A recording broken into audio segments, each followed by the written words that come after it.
श्री असदुद्दीन ओवैसी जी। मोहतरम चेयरमैन साहब, आपका बेहद शुक्रिया। मैं इस मोशन की मुखालिफत में खड़ा हुआ हूं।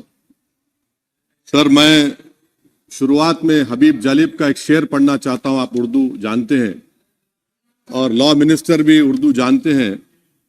हबीब जालिब ने कहा था कि हुक्मरान हो गए कमीने लोग, खाक में मिल गए नगीने लोग, हर मुहिबे वतन जलील हुआ, रात का फासला तवील हुआ, आमिरों के गीत जो गाते रहे वही नामो दाद पाते रहे, रहजनों ने रहजनी की थी, रहजनों ने रहजनी की थी, रहबरों ने भी क्या कमी की थी।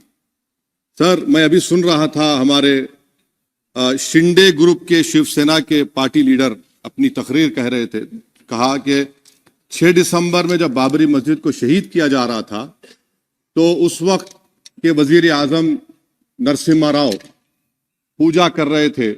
आप ही ने कहा और कहा कि वो डिस्टर्ब नहीं करना।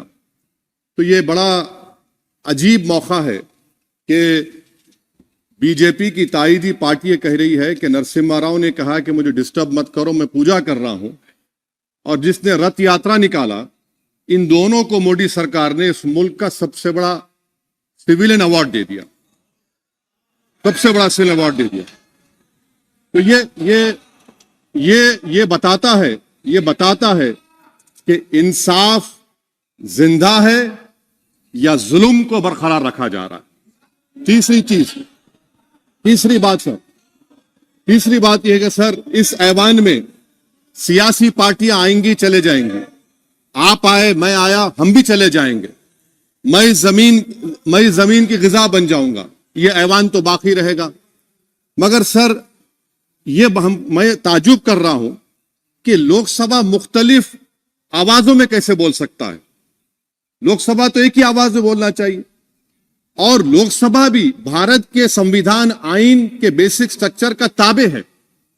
और सर, ये इसलिए कह रहा हूं कि 16 दिसंबर को ये ले कर देता हूं, 16 दिसंबर 1992 को इसी लोकसभा ने एक रेजोल्यूशन पास किया था। आप इजाजत दीजिए तो मैं पढ़ता हूं सर। दिस हाउस, अच्छा, ये गुलाम नबी उस वक्त के मिनिस्टर थे, आज नहीं है, उनका नाम नहीं लेना चाह रहा था। This house strongly and unequivocally condemns the desecration and demolition of the Babri Masjid at Ayodhya by and at the instigation of forces represented among others by VHP, RSS and the Bajrang Dal, which has caused communal violence in the country. Such act of vandalism was carried out not only in violation of order of Supreme Court, but amounted to an attack on the secular foundations of our country. This house expresses anguish at the happenings and wishes to reiterate its resolve that it will ceaselessly endeavor to uphold the secular and democratic traditions of our country and for the maintenance of rule of law. और एक paragraph है, नहीं पढ़ूंगा। मैं ताजुब कर रहा हूं कि जब इस ऐवान ने एक रेजोल्यूशन पास किया तो हुकूमत आएगी जाएगी, और हुकूमत ये मोदी हुकूमत जश्न मना रही है जो 6 दिसंबर को हुआ। तो ये एक बात है सर। चौथी बात यह है कि सर, नहीं, 6 दिसंबर के ऊपर कोई जश्न नहीं है।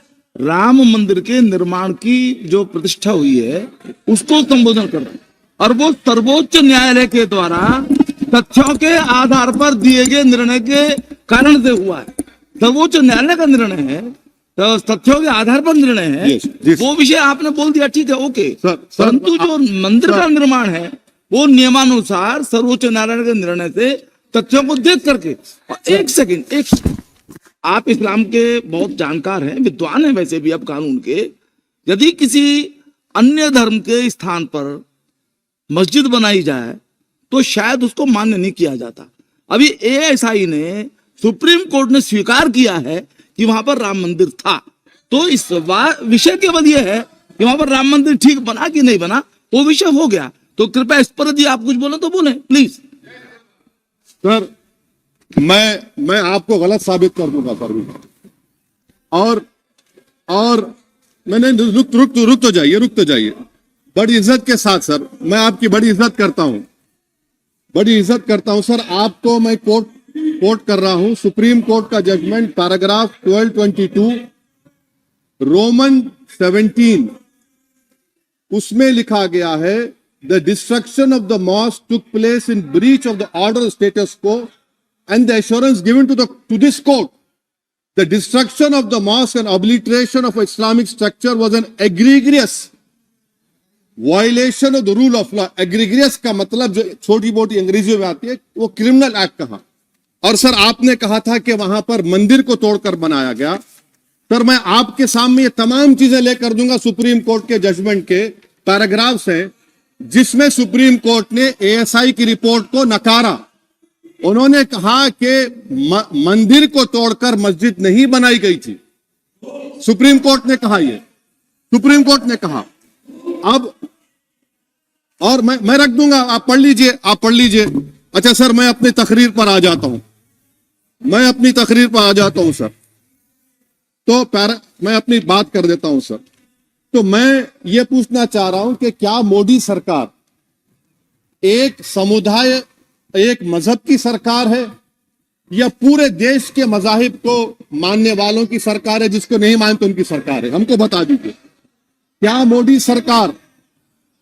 मोदी सरकार सिर्फ एक फिक्र और नजरिया हिंदुत्व की सरकार है? क्या इस देश का, इस गवर्नमेंट ऑफ इंडिया का कोई मजहब है? इस वतन अजीज सबके मजहब को मानता है। सर मेरा मानना है कि इस देश का कोई मजहब नहीं है। क्या ये सरकार 22 जनवरी का पैगाम देकर यह बताना चाहती है कि एक मजहब को दूसरे मजहब के मानने वालों पर गलबा और कामयाबी मिली?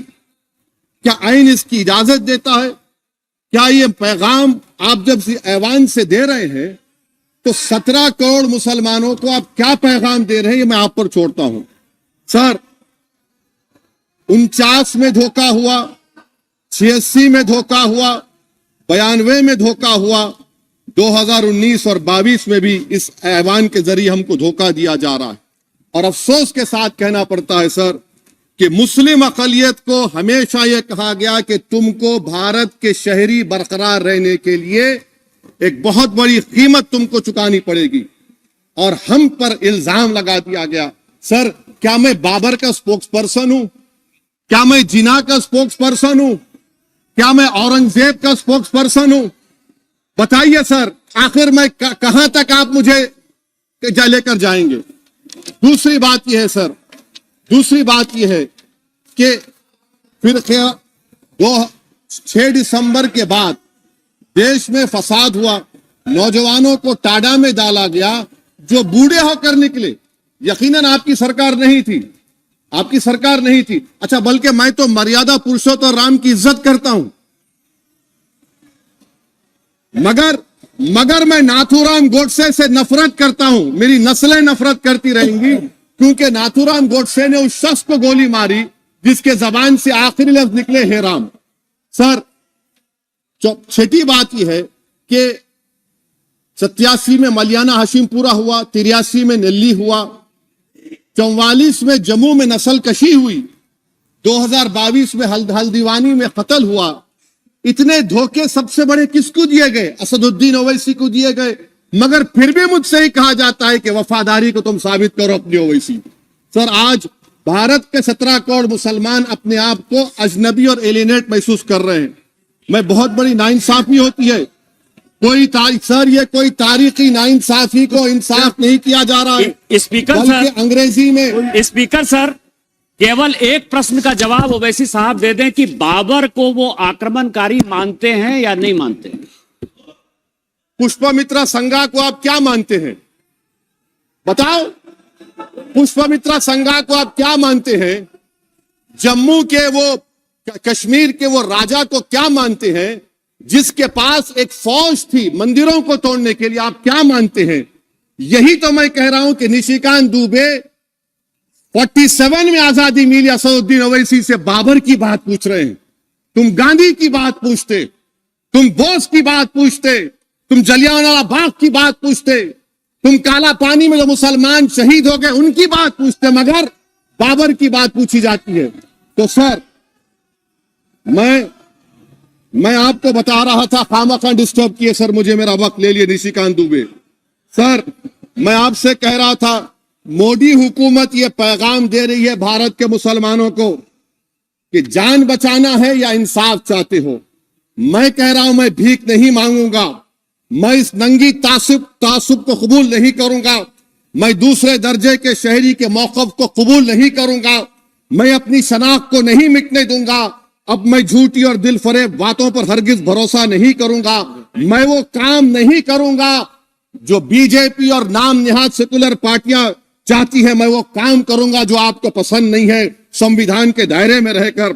सर, कंक्लूजन में मैं आपको बताना चाहता हूं कि आज इस देश को किसकी जरूरत है। इस देश को अयोध्या में, तारीख शायद नहीं पढ़ते होंगे, मौलाना अमीर अली कौन थे, पुजारी बाबा रामचरण दास कौन थे, अयोध्या के पुजारी थे।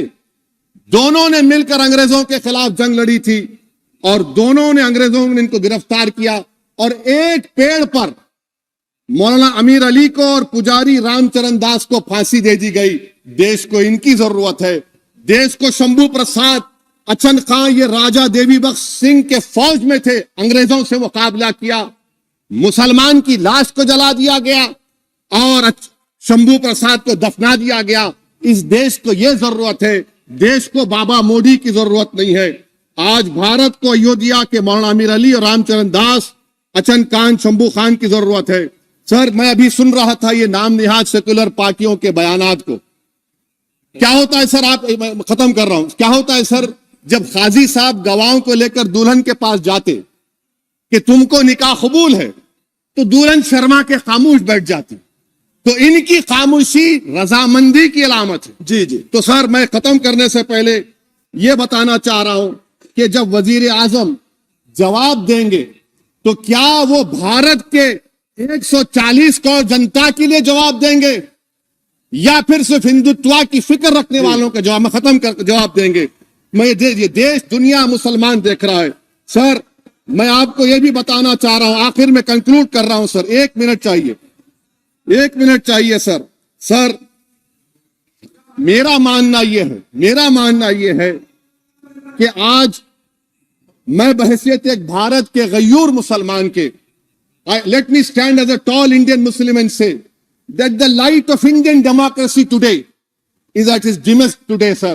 Sir, in conclusion, मेरी फिक्र में, मेरा ईमान मुझे कहता है कि जिस जगह पर मस्जिद थी, है और रहेगी, बाबरी मस्जिद है और रहेगी, बाबरी मस्जिद जिंदाबाद, जिंदाबाद, भारत जिंदाबाद, जय हिंद।